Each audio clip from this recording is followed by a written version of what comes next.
proper thrashing. The bizarre thing is, it seems like England is clear. Awful shot, by the way. He's just trying to swing every ball. I don't agree with most of the views that we need to look at T20 differently, ODI differently, and Test match differently. Everyone questioned his place in the ODI, including me, guilty. Hi, hello, welcome to yet another episode of Fastappeal. Today we're going to review India versus England, the first ODI. I must say, it was a proper thrashing given by Team India to England. England is still yet to find an answer on the store. They're still going with the same formula that they tried in the T20s where they lost 4-1. And it's clearly not working, comprehensively done. Let's just go from the top. Let's look at the Indian, or rather, let's look at the England batting, how they approached it, how they played the game. And let's come back to, let's look at the Indian batting and bowling department. So I have Crick Buzz open here. I mean, this is my favorite side to go to.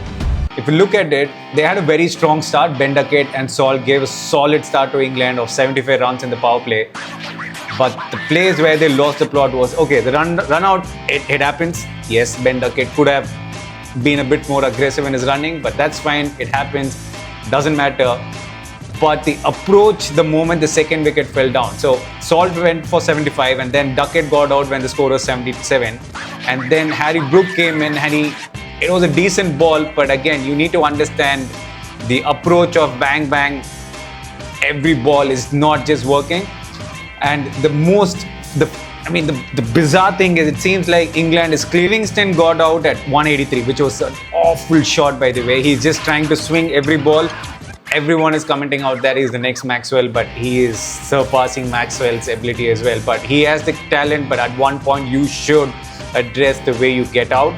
Everyone can get out, not a problem, but you should look at the way he got out. He just got on the wicket and he just big hoik, it looks ugly when these things happen. But score was 183 for 6 at 35th over, or rather 36th over. And then from then onwards, the kind of shot that Brendan Chase, Cast played and Jacob Bethel played was astonishing, because they had, yes, England bat deep, everyone can play, but there needs to be a sense of understanding the game situation, understanding what is a good total and playing accordingly and making sure that you play the entire 50 over. They got all out for 47th over and they still had close to 18 balls remaining in their inning.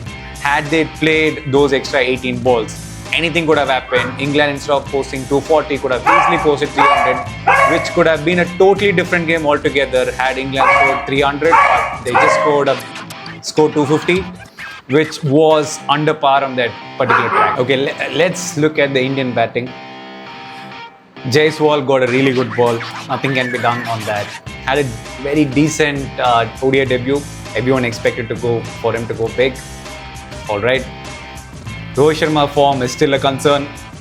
A lot of people have touched upon it. I have the same view as, I don't agree with most of the views that we need to look at T20 differently, ODI differently, and Test match differently.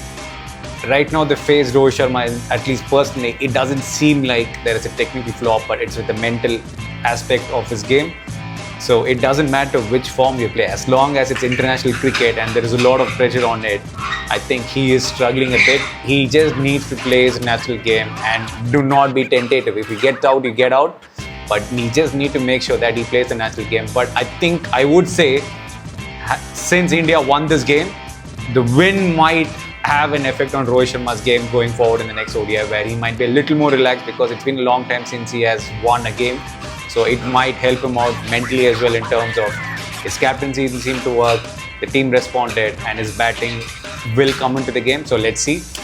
We just need to see how it goes in the next ODIs before we can have a strong judgment on Rohit Sharma. Unfortunate to miss out on the century, got out of 87, but the knock that Shreyas Iyer played was the game changer.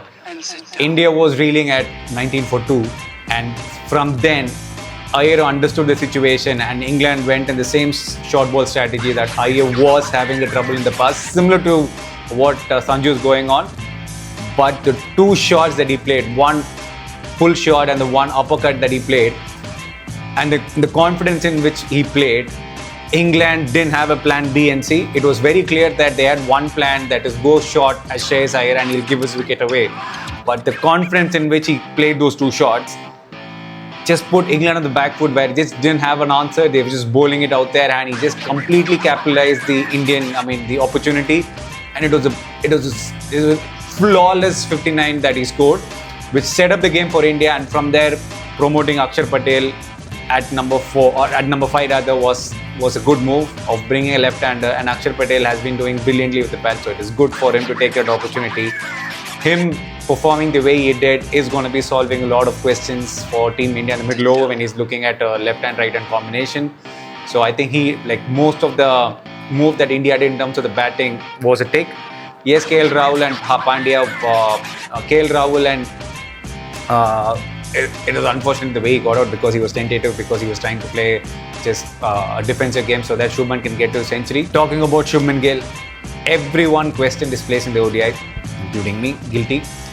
But he clearly showed why he is in the current Indian setup. He's by far the best ODI batsman currently, averaging more than 58. He again proved it, scoring 87 runs. He played the situation. He was not too defensive. He was still rotating the strike. When Iyer was going berserk at one end, he kept the strike rotated. He kept on moving the strike. He kept on making the scoreboard move. And at the end of the day, if you look at it, he scored 14 boundaries, which didn't come across, right? Because the game he was playing was quietly just doing the job on the side. So he did fantastically. And of course, Ravindra Jadeja's bowling along with his batting and fielding is just next level. So a lot of questions for England, a lot of tick marks for India in terms of what they've done. But the next player is moving into the second ODI, I don't think there is much that England can do because they don't have a spinner in. They're still going with the pace attack to rile the Indian batsmen. I don't think that's going to work. And just looking at the Indian batting, Iyer was supposedly the one was supposed to be dropped had Virat Kohli played. So if Virat Kohli seems fit, I think he'll just come in place of Jaiswal. Gill is going to open one down Virat Kohli, and Iyer can't be dropped at the form he's in right now. The only change that I might do is bring in Varun Chakravarti in place of Kuldeep Yadav just to see how he's doing. Give him a game time. Do not give him a dead rubber if in case India wants the next match as well. So give him a situation where England is going after him to see how he's performing so that he can make a case for a place in Champions Trophy. If you like this analysis, please do comment, subscribe, and follow us for more such content. Until next time, take care. Bye guys.